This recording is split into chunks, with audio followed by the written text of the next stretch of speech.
Bonjour, je suis française d'origine, j'ai travaillé longtemps pour des entreprises internationales et je vis maintenant au Canada. J'ai eu des supérieurs français, allemands, hollandais, italiens, des collègues américains, espagnols, mexicains, thaïlandais et j'ai toujours été intéressée par la découverte des diversités culturelles. Mais dans le travail, l'enjeu est plus important que la découverte d'une nouvelle saveur dans la cuisine locale. Quand vous devez composer avec un chef ou des partenaires d'affaires pendant des mois, des années, négocier des contrats, les différences peuvent vite devenir des frottements, et les frottements à la longue, ça irrite. Aujourd'hui, je vous parle d'un de mes sujets favoris, la prise de décision, et comment anticiper et intégrer les différences culturelles lors d'une prise de décision avec un groupe multiculturel. Les différences culturelles au travail, ce n'est pas simple. Dans mon expérience, il y a des situations qui m'ont souvent laissé perplexe. Contrairement aux stéréotypes sur les Allemands très hiérarchiques, j'ai souvent vu un grand souci de consensus dans les prises de décision. Ça prenait du temps. Et une fois que la décision était prise par le groupe, plus question de changer, à moins d'en rediscuter avec le même groupe de décision. À l'inverse, malgré un contact très décontracté avec mes collègues américains, j'ai assisté à des prises de décision très top-down. En gros, le chef décide et a raison et tout le monde s'exécute, même si on n'était pas d'accord 2 heures avant. En revanche, la décision est moins figée et peut être mise en cause plus tard, notamment si l'environnement a changé. Avec des collègues et partenaires latins ou asiatiques, j'ai vu à la fois des rapports hiérarchiques forts, avec des modes de décision verticaux et une communication plus complexe ou subtile, d'où l'importance du travail de préparation, d'influence, en dehors des réunions officielles. Et je ne comprenais pas toujours ce qui se passait entre l'explicite et l'implicite, donc j'ai appris à naviguer à vue en évitant de me crisper quand je ne comprenais plus trop ce qui se passait. Il paraît que ça s'appelle l'expérience. Au-delà des différences culturelles par pays ou région qu'on retrouve dans les livres sur le sujet, un peu schématique évidemment pour être synthétique, il faut rajouter les différentes couches culturelles. L'individu, son origine géographique ou familiale, son éducation, sa manière de travailler, la culture de l'organisation ou de la filiale si c'est un groupe international. Donc une Coréenne travaillant pour une entreprise française aux États-Unis où elle a fait ses études universitaires, ça donne quelle culture? En ce qui concerne le thème de la prise de décision et des différences culturelles, tous les modèles sur les différences culturelles, les dimensions de Hofstede, les valeurs de Schwartz sont intéressants, mais en l'occurrence, ce sont les articles de Erin Meyer qui m'ont aidé à distinguer les dimensions principales ayant un impact dans une prise de décision collective, avec à chaque fois ce mélange subtil en fonction des pays, de l'organisation, des équipes et des membres de l'équipe. Donc voilà 5 dimensions principales, à mon avis, qui vont influencer la prise de décision. Premièrement, le style de communication. La première chose que vous voyez dans un groupe, c'est le style de communication au quotidien, de très formel à très décontracté. Les titres, les formules de politesse, les règles tacites dans les discussions de groupe. Est-ce qu'on se coupe la parole ou au contraire, on attend que l'autre ait terminé son argumentation? Deuxièmement, l'expression du contenu de la communication. Alors, sans aller dans les domaines délicats de l'humour ou de l'ironie, comment les gens communiquent leurs informations ou leurs points de vue? Est-ce explicite et factuel ou à l'inverse avec beaucoup d'implicite et de références sous-entendues? On distingue habituellement les cultures à contexte faible avec une information explicite et les cultures à contexte fort avec une communication plus implicite.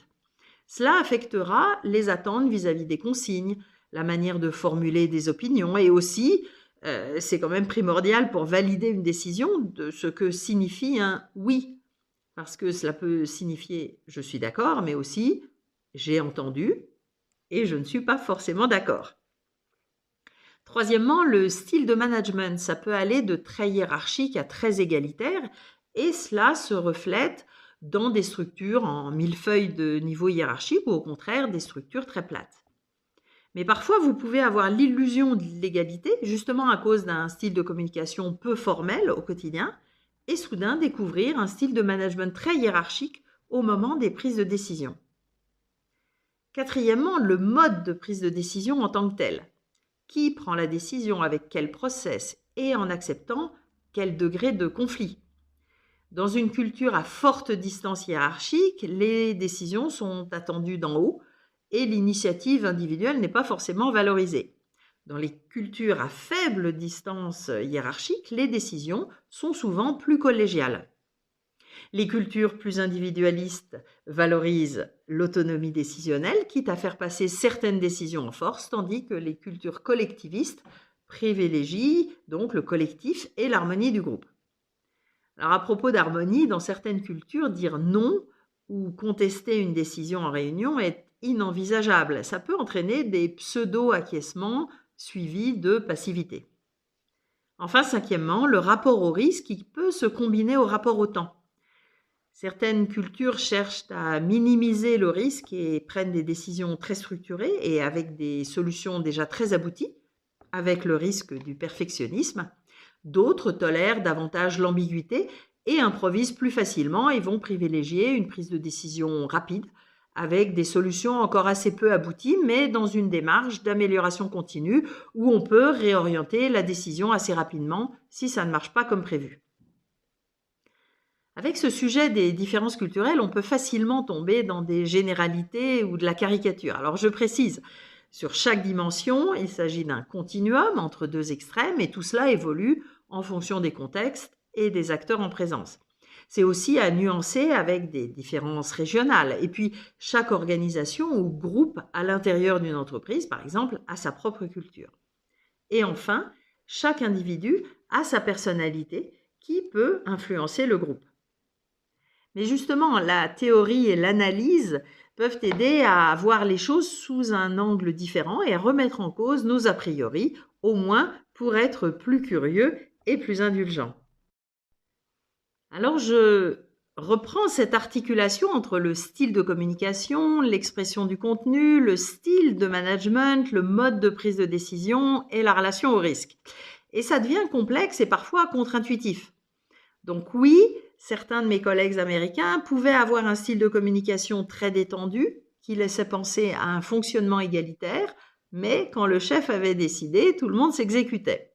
Oui, certains de mes collègues allemands se vouvoyaient et utilisaient des titres professionnels un peu désuets sur leur carte de visite, mais finalement, le processus de prise de décision pouvait être consensuel et semblait long et peu efficace. Mais une fois que tout le monde est d'accord, on récupère le temps perdu.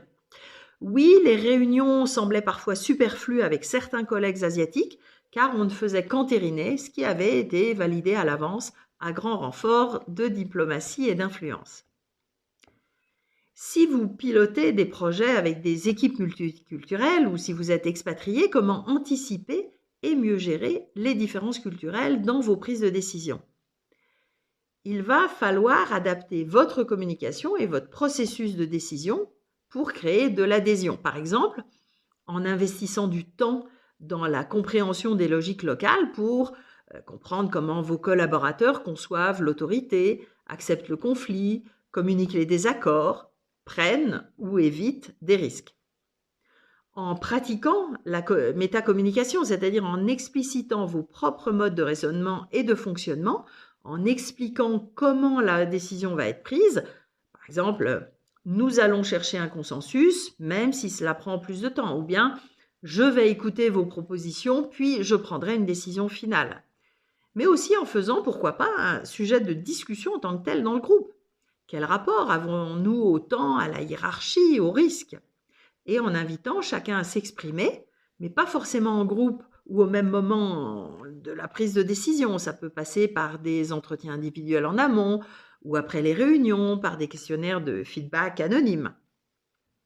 Bref, il s'agit de développer un leadership décisionnel, interculturel, pour développer une meilleure cohésion d'équipe, quand chacun se sent reconnu dans sa manière de fonctionner, une efficacité accrue quand les décisions sont comprises, acceptées et mises en œuvre plus facilement, et aussi une capacité à innover en valorisant les tensions créatives entre les approches culturelles. Il ne s'agit pas forcément de décider vite, mais de décider juste en tenant compte du contexte, des personnes, des logiques culturelles en jeu, et donc d'ajouter une dimension essentielle, l'intelligence interculturelle. Si ce sujet vous intéresse, il y a des livres passionnants qui détaillent les pays sous des angles business, les différentes dimensions à prendre en compte. Et au-delà des grandes tendances décrites dans ces livres, cela peut être inspirant pour utiliser ces grilles de lecture au niveau des organisations ou pour affiner votre compréhension de vos interlocuteurs. Si ces sujets de vie au travail et de psychologie appliquée vous intéressent, abonnez-vous maintenant à ma chaîne en activant les notifications pour être prévenu des prochains épisodes. Et vous pouvez vous inscrire également à ma lettre d'inspiration mensuelle dans le descriptif ci-dessous. À bientôt!